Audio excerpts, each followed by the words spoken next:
James by Percival Everett. Book summary free. James by Percival Everett, a captivating and profound retelling. In his evocative novel James, Percival Everett reimagines Mark Twain's The Adventures of Huckleberry Finn, turning the spotlight on Jim, the formerly secondary character who travels down the Mississippi River with Huck Finn. While the original novel is celebrated as a cornerstone of American literature, Everett's retelling amplifies the voice of Jim, bringing his humanity, intelligence, and struggles to the forefront. James is not just a retelling, it's a reckoning, an examination of race, identity, and freedom, woven with the deftness of Everett's literary brilliance. The story, though rooted in Twain's classic, is transformed into a vibrant and deeply philosophical narrative that challenges readers to question history's portrayal of enslaved individuals and the systems that dehumanize them. The novel begins in Hannibal, Missouri, where Jim, an enslaved man owned by Miss Watson, lives with his wife, Lizzie, and their young daughter, Sadie. From the opening pages, Everett sets the stage for an intimate exploration of Jim's inner world. He is not the caricature of an enslaved man often depicted in literature of the period. Instead, Jim is an intelligent, literate, and deeply introspective individual. While he outwardly conforms to the expectations of his oppressive environment, speaking in a dialect designed to placate white ears and masking his intelligence, his internal monologue reveals a man grappling with profound questions about identity, dignity, and his place in the world. Jim's life takes a devastating turn when he learns that Miss Watson plans to sell him to the Deep South, a fate that would separate him from his beloved family forever. Everett captures Jim's anguish and his steely resolve as he makes the harrowing decision to escape. His flight leads him to Jackson Island, where he unexpectedly encounters Huck Finn, a white boy who has also fled his circumstances. Huck, though fleeing an abusive father, embodies the privilege of whiteness. His journey is one of adventure, while Jim's is a matter of life and death. Despite this disparity, the two form an unlikely partnership, bound by their shared goal of escaping their respective oppressors. As Jim and Huck journey down the Mississippi River, Everett masterfully reinterprets the episodic structure of Twain's original narrative, infusing each encounter with new layers of complexity and moral ambiguity. They meet a cast of characters who reflect the societal ills of the time, including two con men who call themselves the Duke and the King. These grifters exploit everyone they meet, but their schemes also serve as a mirror to the larger systemic exploitation of enslaved people. Through Jim's eyes, Everett critiques the hypocrisy and moral corruption of a society that professes Christian values while perpetuating slavery. One of the most compelling aspects of James is the way Everett delves into Jim's internal struggles. As Jim reflects on his journey, he dreams of his wife and daughter, his longing for them a constant ache that fuels his determination to achieve freedom. In his dreams, Jim converses with figures from the Enlightenment, including Voltaire and Rousseau. These imagined dialogues are a brilliant narrative device, allowing Everett to explore the contradictions of a society that extolled liberty and equality while condoning the enslavement of human beings. Jim's conversations with these thinkers are not deferential, he challenges their ideas, forcing them, and the reader, to confront the hypocrisies of their philosophies.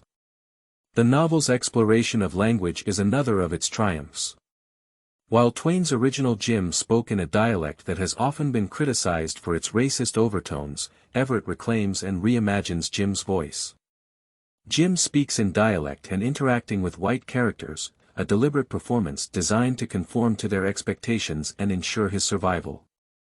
But when he is alone or in trusted company, his true voice emerges, eloquent, thoughtful, and commanding.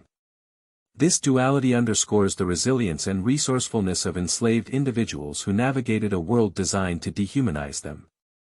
The journey takes a darker turn when Jim is captured and sold to a plantation in Edina, Missouri. This section of the novel is harrowing, as Everett does not shy away from depicting the brutal realities of slavery. However, even in the face of unimaginable suffering, Jim's spirit remains unbroken. He orchestrates a daring escape, liberating not only himself but also other enslaved individuals.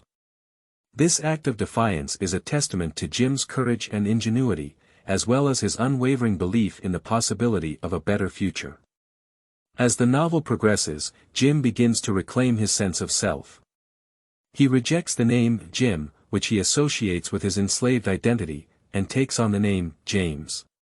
This act of renaming is deeply symbolic, signifying his assertion of agency in his refusal to be defined by the institution that sought to strip him of his humanity. The transformation from Jim to James is not just a change in name but a profound statement of identity, a declaration of his right to define himself on his own terms. The relationship between Jim and Huck also evolves over the course of the novel. While Huck begins the story as a product of his environment, steeped in the racism of the time, his journey with Jim forces him to confront his own biases. Through their shared experiences, Huck comes to see Jim not as property or a subordinate but as a man of equal worth. This shift is not instantaneous or easy, it is a gradual and often uncomfortable process, reflecting the larger societal struggle to reckon with the legacy of slavery. Everett's James is a deeply philosophical novel, but it is also a profoundly emotional one. The reader feels Jim's pain and his hope, his fear and his determination. Everett's prose is both lyrical and unflinching, capturing the beauty of the natural world alongside the ugliness of human cruelty. The Mississippi River, a central symbol in Twain's original, takes on new significance in James. For Jim, the river is both a pathway to freedom and a reminder of the dangers that lie ahead. It is a space of possibility and peril, mirroring the complexity of his journey. In the end, James is not just a story about escape, it is a story about reclamation. Jim's journey is not only a physical one but also a spiritual and intellectual quest to reclaim his humanity, his identity, and his place in the world. By giving Jim a voice that is rich, complex, and unapologetically his own, Everett challenges readers to see him, and by extension, all enslaved individuals, not as footnotes in someone else's story but as the protagonists of their own. Percival Everett's James is a triumph of storytelling, a novel that reclaims and redefines a classic while standing firmly on its own. It is a work of profound moral and artistic vision, one that demands to be read, discussed, and remembered. For those who loved Twain's Huckleberry Finn or those who were troubled by its limitations, James offers a powerful and necessary counternarrative. It is a book that will stay with readers long after they turn the final page, a testament to the enduring power of literature to illuminate the darkest corners of history and the human soul.